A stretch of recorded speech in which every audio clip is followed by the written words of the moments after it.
Assalamualaikum warahmatullahi wabarakatuh. Salam sejahtera bagi kita semua. Shalom, Om Swastiastu, Namo Buddhaya, salam kebajikan. Dalam video ini saya akan memberikan kesimpulan dan refleksi pengetahuan dan pengalaman baru yang saya pelajari dari pemikiran Ki Hajar Dewantara pada modul 1.1. Perkenalkan, nama saya Maria Elizabeth. Saya adalah seorang guru mata pelajaran informatika di SMA Negeri 1 Rote Timur, Kecamatan Rote Timur, Kabupaten Rotendao, Provinsi Nusa Tenggara Timur. Video presentasi ini saya buat untuk memenuhi tugas 1.1.J, koneksi antara materi, kesimpulan dan refleksi modul 1.1 pada pendidikan guru penggerak Angkatan 11 tahun 2024. Pendidikan itu menuntun segala kekuatan kodrat yang ada pada anak-anak agar mereka sebagai manusia dan sebagai anggota masyarakat dapatlah mencapai keselamatan dan kebahagiaan yang setinggi-tingginya. Kutipan tersebut merupakan kutipan dari Raden Mas Suwardi Suryaningrat atau Ki Hajar Dewantara. Beliau adalah seorang tokoh pendidikan dan pahlawan nasional Indonesia yang dikenal sebagai pelopor pendidikan yang berlandaskan pada nilai-nilai budaya Indonesia. Dengan prinsip-prinsip seperti Ingarso Sungtulodo, Ingmadyo Mangunkarso, dan Tutwuri Handayani, beliau menekankan pentingnya pendidikan yang humanis, menghargai kebebasan dan kontekstual. Pemikirannya telah memberikan dasar bagi sistem pendidikan Indonesia yang inklusif dan berbasis pada nilai-nilai kemanusiaan. Beberapa poin penting yang saya dapatkan setelah mempelajari modul 1.1, yang pertama adalah pemikiran utama Ki Hajar Dewantara. Pemikiran utama Ki Hajar Dewantara ada 3. Yang pertama adalah Ingarso Sungtulodo, yang artinya seorang guru harus menjadi panutan dan contoh yang baik bagi murid-muridnya. Guru harus menunjukkan sikap dan perilaku yang patut ditiru, memimpin dengan memberi contoh yang nyata dan konkret. Kemudian yang kedua, Ingmadyo Mangunkarso, artinya di tengah-tengah murid, guru harus mampu membangkitkan semangat, motivasi, dan kreativitas. Guru berperan aktif dalam mendampingi dan memberikan dorongan kepada murid untuk mengembangkan potensi mereka. Dan pemikiran yang ketiga adalah Tutwuri Handayani. Artinya, dari belakang, guru memberikan dukungan, arahan, dan dorongan kepada murid untuk maju dan berkembang. Guru menghargai kemandirian murid dan memberikan kebebasan dalam belajar, namun tetap siap memberikan bantuan saat dibutuhkan. Poin penting yang berikut adalah menghargai kebebasan dan martabat anak. Menghargai kebebasan dan martabat anak berarti memberikan ruang bagi mereka untuk berekspresi, berpendapat, dan berkembang sesuai dengan potensi masing-masing. Pendidikan yang menghargai kebebasan memungkinkan anak-anak untuk menjadi lebih kreatif, mandiri, dan percaya diri. Hal ini juga berarti memperlakukan setiap anak dengan hormat dan mengakui keberagaman serta keunikan individu. Dengan demikian, anak-anak merasa dihargai dan termotivasi untuk belajar dan berkontribusi secara maksimal dalam proses pendidikan. Yang berikut adalah keseimbangan jasmani dan rohani. Pendidikan yang seimbang antara aspek jasmani dan rohani membantu membentuk individu yang sehat secara fisik dan mental.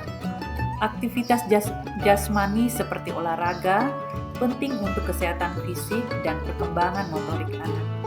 Sementara itu, aspek rohani melalui refleksi diri atau kegiatan spiritual membantu anak-anak mengembangkan nilai-nilai moral, etika, dan kedamaian batin. Keseimbangan ini memastikan anak-anak tumbuh menjadi pribadi yang utuh, mampu menghadapi tantangan hidup dengan kekuatan fisik dan mental yang seimbang.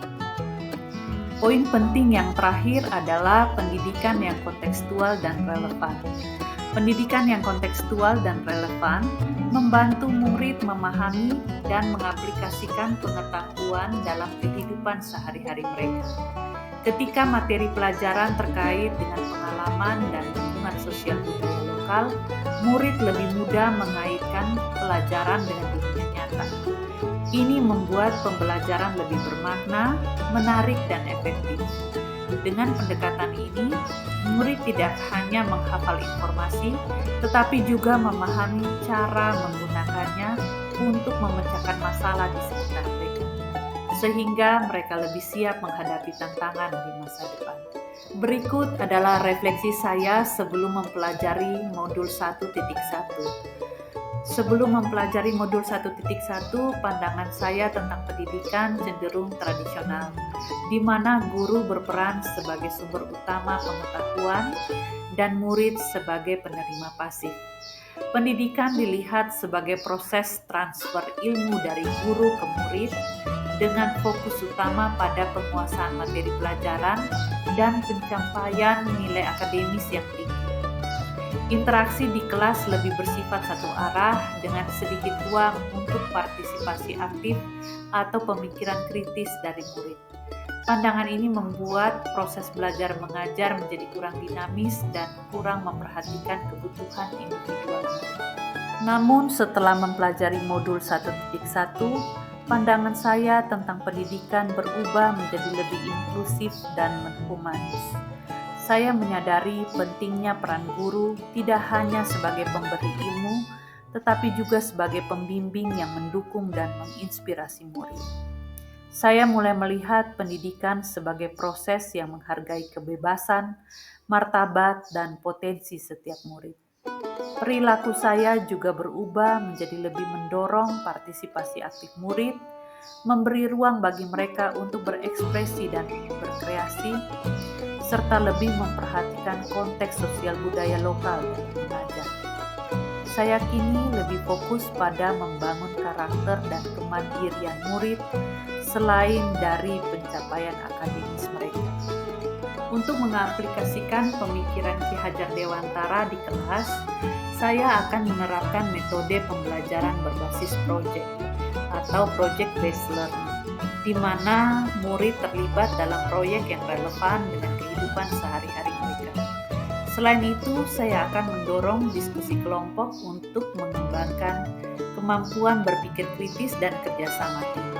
Saya juga akan menerapkan prinsip ing ngarso sumpulodo, ing madyo mangunkarso, dan tuturi handayani dalam interaksi sehari-hari di kelas dengan memberi teladan yang baik, membangkitkan semangat dan kreativitas, serta memberikan dukungan dan arahan dari belakang.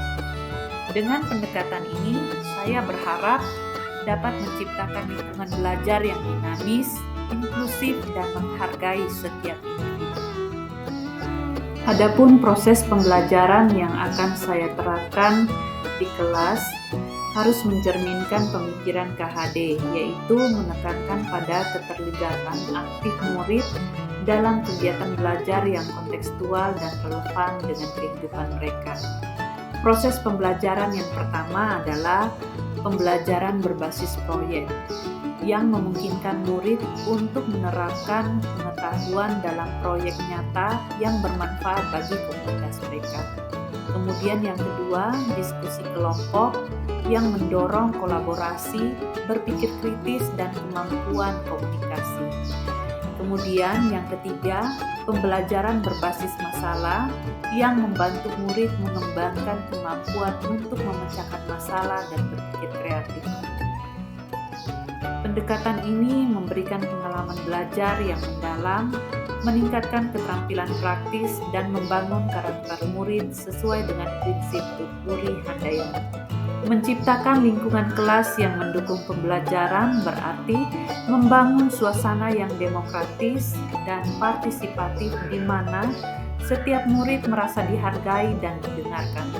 Saya sebagai guru harus mendorong partisipasi aktif murid dalam diskusi, menghargai setiap pendapat, dan memberikan ruang bagi murid saya untuk berekspresi. Selain itu, saya juga akan menciptakan lingkungan yang aman dan inklusif, di mana murid merasa nyaman untuk mengambil risiko dalam belajar. Melalui pendekatan ini, saya berharap murid saya dapat belajar secara optimal, mengembangkan rasa tanggung jawab, kemandirian, dan kemampuan sosial mereka sesuai dengan nilai-nilai yang diajarkan oleh Ki Hajar Dewantara. Setelah mempelajari modul ini, pandangan saya tentang pendidikan telah berubah secara signifikan. Saya kini memahami pentingnya peran guru sebagai pembimbing, motivator, dan pendukung, bukan hanya sebagai pemberi ilmu. Saya menyadari pentingnya menghargai kebebasan, martabat, dan potensi unik setiap murid, serta mengintegrasikan konteks sosial budaya lokal dalam pembelajaran. Penerapan pemikiran Ki Hajar Dewantara membawa banyak dampak positif dalam proses pembelajaran saya di kelas. Murid menjadi lebih aktif, kreatif, dan terlibat dalam pembelajaran. Mereka belajar dalam lingkungan yang demokratis dan inklusif, yang mendukung perkembangan karakter dan kemampuan sosial mereka. Saya dan murid bekerja sama dalam suasana yang harmonis, menciptakan pengalaman belajar yang lebih bermakna. Ke depan, saya berharap dapat terus mengimplementasikan prinsip-prinsip Ki Hajar Dewantara dalam proses pembelajaran, dengan terus meningkatkan pendekatan yang kontekstual dan relevan, serta menciptakan lingkungan belajar yang mendukung kebebasan dan martabat murid. Saya yakin kita dapat membentuk generasi yang lebih mandiri, kreatif, dan bertanggung jawab. Harapannya, metode ini tidak hanya diterapkan di kelas saya, tetapi juga diadopsi oleh guru-guru lain, sehingga dapat membawa perubahan positif yang lebih luas dalam sistem pendidikan kita. Demikian kesimpulan dan refleksi pengetahuan dan pengalaman baru yang saya pelajari dari pemikiran Ki Hajar Dewantara. Atas perhatiannya, saya ucapkan terima kasih.